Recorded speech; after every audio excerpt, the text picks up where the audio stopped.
안녕하세요. JK키친의 JK입니다. 오늘은 칼질하는 법 5강할 차례인데요. 내려찍기를 준비했습니다. 내려찍기로 가장 많은 수혜를 볼 수 있는 당근과 양파를 준비했는데요.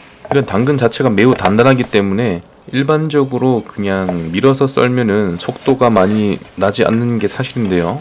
그럼 얼른 당근을 반으로 가른 다음에 내려찍기 한번 해볼까요?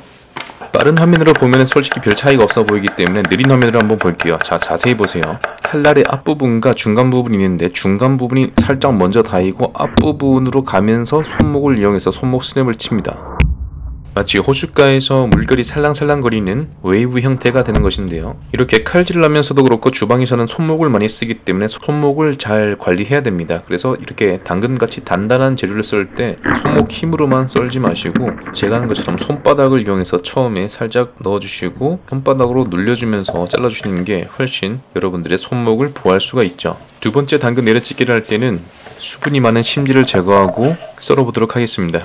단단한 재료를 썰 때 가장 손을 조심해야 되니까 조심조심 하시고요. 칼질할 때 손목 모습을 조금 빠르게 보여드리면 이렇게 많이 움직이진 않지만은 미묘하게 손목을 움직여주는 게 좋습니다. 내려 썰기에서 가장 중요한 부분은 아무래도 두께 조절인데요. 가장 빠르게 써는 칼질법인 만큼 두께 조절하기가 조금 힘들다는 단점이 있습니다. 하지만 충분히 연습을 해놓으면은 적재적소에 빠르게 재료를 썰 수 있는 그 스킬을 얻을 수가 있는 것이죠. 문제는 왼손입니다. 오른손은 왼손이 받쳐주는 그 가이드라인을 따라서 내려 찍어주기만 하면 되는 건데요. 그만큼 왼손의 역할이 정말 중요하겠죠. 왼손이 스무스하게 흘러가야지 내려찍기를 빠르게 할 수 있는데 왼손의 동작 한번 자세히 보세요. 왼손의 역할은 재료를 움직이지 않게 고정시켜주는 것과 동시에 오른손에 잡고 있는 칼의 가이드라인을 정확하게 그어줘야 되기 때문에 첫 번째 손가락 마디를 이용해서 재료를 압박해주면서 움직이지 않게 해주고 일정한 간격으로 뒤로 스물스물 가면서 칼을 내려찍을 수 있는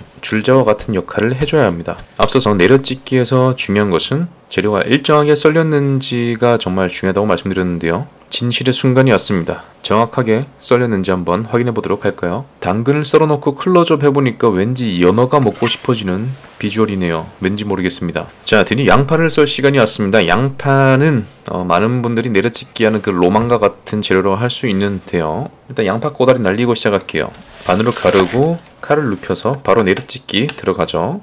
양파를 3분의 2 정도 썰고 나면은 남아있는 덩어리는 세운 채로 썰기는 조금 힘들다는 느낌이 들 때가 있습니다. 그때는 다시 눕혀가지고 똑같이 칼로 눕혀서 썰어준 다음에 다시 칼을 세워서 마무리해주는 것이죠. 양파는 용도에 따라서 또 두께가 달라질 수 있는데요. 양파 같은 경우는 두께에 더 신경을 많이 써야 됩니다. 왜냐면은 두께 차이가 너무 많이 난다면 어떤 것은 너무 갈색으로 날 것이고 어떤 것은 색깔이 하얀 채로 있을 수도 있거든요. 너무 확연한 색깔 차이를 내는 재료이기 때문에 두께 조절에 조금 더 신경을 많이 쓰셔야 합니다. 이번에 보여드릴 것은 양파를 썰 때 왼손의 움직임인데요. 이거 사람마다 조금 다를 수는 있습니다. 물론 사람마다 이제 익숙해진 방법이 있을 텐데요. 저는 이렇게 한다는 걸로만 참고하시면 될 것 같습니다. 이제 이 영상을 보시고 나서 양파를 써시는 분들이 꽤 있을 것 같은데요. 양파 같은 경우도 칼 연마가 제대로 되지 않았을 때는 양파의 즙이 공기 중에 튀기 때문에 굉장히 눈물이 날 수가 있습니다. 그래서 칼부터 깔끔하게 먼저 연마해 두시고 칼질하시면 좋을 것 같습니다. 여기서 끝나신 줄 알았을 텐데 아닙니다. 도마 한번 닦아주고 다음 재료 바로 가보도록 하겠습니다. 적양파는 일반적인 양파보다는 매운맛도 덜하고 냄새도 덜한 편이라서 외국에서 굉장히 사랑받는 재료죠. 샐러드에도 많이 쓰이고요. 다만 단점이 있다면 양파에 비해서 저장성이 많이 떨어지기 때문에 빨리 요리를 해서 소비해버려야 된다는 단점이 있긴 합니다. 다음 강의 시간에는 요리 잘하는 법에 대한 진도를 나갈까 합니다. 요즘 디테일한 영상을 올린다고 진도를 많이 못 나갔는데 다음 시간에는 국물 맛 내는 법을 알려드릴 거고요. 국물 맛 내는 법 강의를 이제 시청하시면은 여러분들은 국이랑 찌개를 만드는데 또 달인이 되시겠죠. 제가 바라던 바입니다. 그러면 다음 시간에 뵐게요.